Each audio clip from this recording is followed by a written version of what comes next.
I'm not meant to be here. And there's many reasons for this, such as the fact that I'm a woman, the color of my skin, and my religion that I have publicly on display for everyone to see. But there are some reasons that are internal that you can't see, such as my cultural upbringing, which taught me the primary role of a woman is to be a housewife. My role in life was to breed children. And if I wanted anything more, I was asking for too much. And due to this, I was denied many opportunities. And I don't want to dwell on this further today, and maybe it's the subject for another conversation, but I want to share with you what I learned from this experience. I learned from a young age to challenge the status quo. I learned to have a fighting spirit. And the fact that I'm here today is a demonstration of this. As Jose's mentioned, I hate public speaking. Absolutely petrifies me. And this is the stuff of nightmares for me. But I challenge myself that I will try and overcome this. And yes, I agree. There's probably better formats to do this and easier ways to do this. But I'm an all or nothing, sink or swim kind of person. So here I am. Like most people, I went through life searching for my purpose, which is something that we all do at different junctures in our life. We do it knowingly and unknowingly. Have you ever thought about why you're doing the same thing over and over again and you're not achieving anything? Do you feel like you're on the rat race to nowhere? That's you searching for your purpose. I was fortunate. I found mine within community development. Community development is helping people achieve their potential. By supporting people, giving them confidence, I found that I was helping myself. I was broadening my horizons, and I was healing my inner trauma. But one thing that struck me quite often within this setting was, firstly, someone would have to acknowledge that they have a problem. Then they'd have to come to a community setting to access support. So by the time they're there with us, they're already halfway there.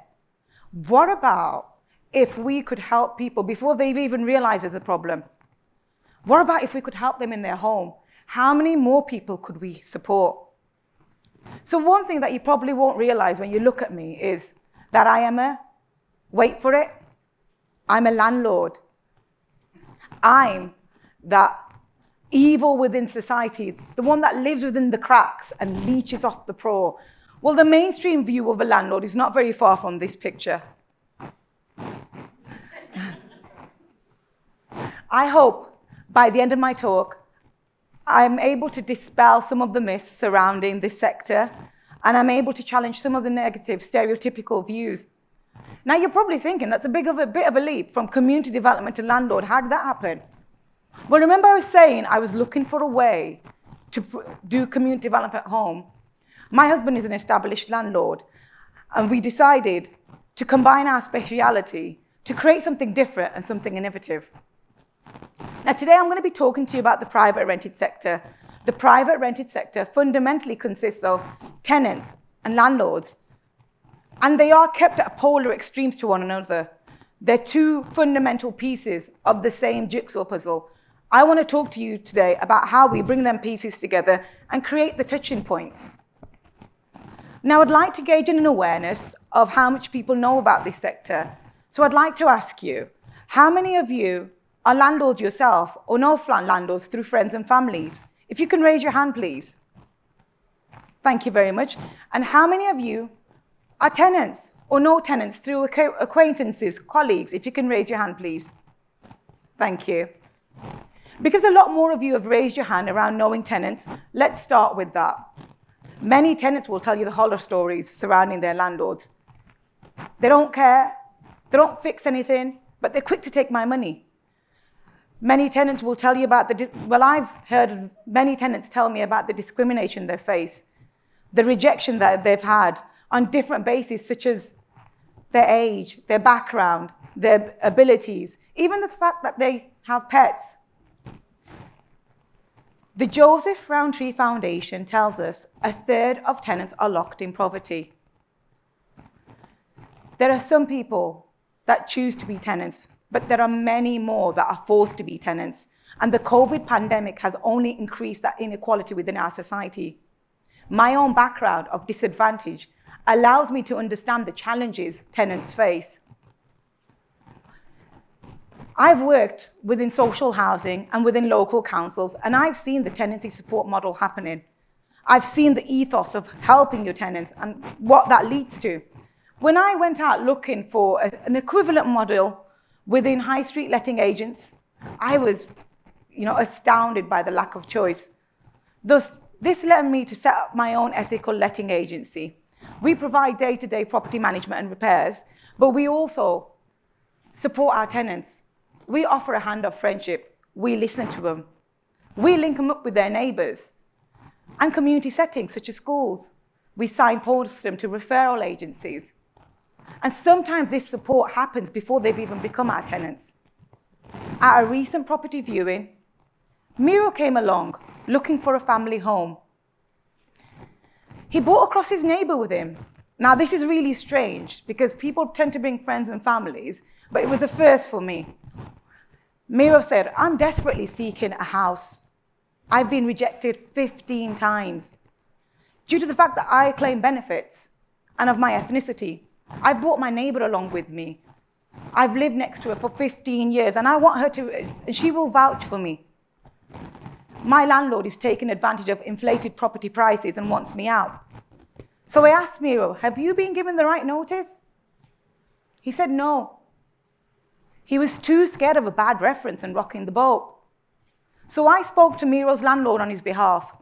She agreed. Miro had been an excellent tenant. And I said to her, "Have you given him the right notice?" She stuttered and mumbled. I made her aware of her responsibilities, and she agreed to do what was necessary. When Miro found this out, he was relieved. He had the breathing space he needed to make the transition that he wanted. Now, I'd like to talk to you about the other side of the rented sector, the side that involves landlords and property investors. Now, I'll tell you, being a landlord is tough. And if anybody tells you otherwise, they will probably try and sell you a very expensive course. I've been through it all. I've been fortunate to have some great tenants, but then on the flip side of things, I've had some not so great tenants. And yes, I've had them phone calls, usually in the middle of the night, and usually when I'm on holiday. So the government statistics of 2018 showed there were 4.5 million private landlords. Now that's a lot of landlords. And you know the most interesting thing there is? Half of these landlords only owned one property. I know many landlords within this category that have only 1 to 3 properties. They struggle with the commitment of full-time jobs with managing their properties. They struggle to understand the onslaught of information with rules and regulations, and they're trying to treat their tenants with dignity and respect. But they're isolated and they're lonely, and nobody talks to them and says, hey, what do you want to do? Be involved in the bigger conversation around your neighborhood. And they turn to Google, who's their best friend, when they need advice and guidance. And then I know investors who work hand in hand with local councils to pump in money so the most vulnerable within our societies have access to good quality homes. And then there's people like myself who take a different approach to investing. Remember when I told you I like to challenge the status quo?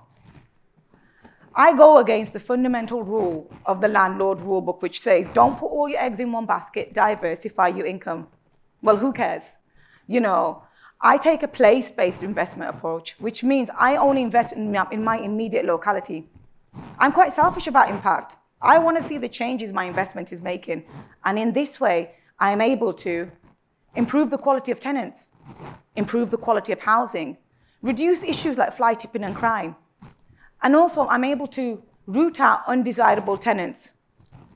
I get contacted quite regularly by people who want my property and are willing to give 4 to 5 times market rent. Now, when this happened early on, I was quite intrigued. Wouldn't you be? And then I'd ask them, what do you want my property for? And then I'd get a range of responses back. But this one was probably the most creative and the most innovative. They said they wanted my property for business. And I asked, what kind of business? And the response back was, they wanted to grow stuff. So at this point, I'm thinking my property will become a cannabis farm. Great, just what I need. I know the challenges I face within my sector. Too often I go to property circles and people talk about profits and returns on investment. But they don't talk enough about where that source of investment comes from, the tenants. It's absolutely bonkers to me. Imagine if you owned a restaurant. Whether you were hands-on or hands-off, your conversation would gravitate around your customers. Why is it so different within the property world? I am on the search for like-minded landlords to create that coalition of the willing. There's strength in unity, and together we can change the narrative. We can say, hey, we're different. We do things differently. And tenants can say, I want to work with landlords such as them. I want to leave with my vision for the sector. I want a world where tenants are treated fairly, where good customer service is the norm and not the exception, where tenants can demand ethical letting agents and landlords, and they don't have to hide their pets every time the landlord comes and visits. I want a world where landlords are part of the solution, regardless if you are one of the massive ones or you're the little ones, where you should all be part of that conversation. I want a world where landlords aren't vilified. I agree, there's too much bad, but we need to work hard to root this out. Please don't tar us all with the same brush. Purchasing a property is the biggest investment any one of us will make in our lifetime. Let's look at it differently. Ask for the impact and ask for the social value. Henry Ford once said, a business that makes nothing more than profit is a poor kind of business. So together, let's create better neighbourhoods, one property at a time. Thank you.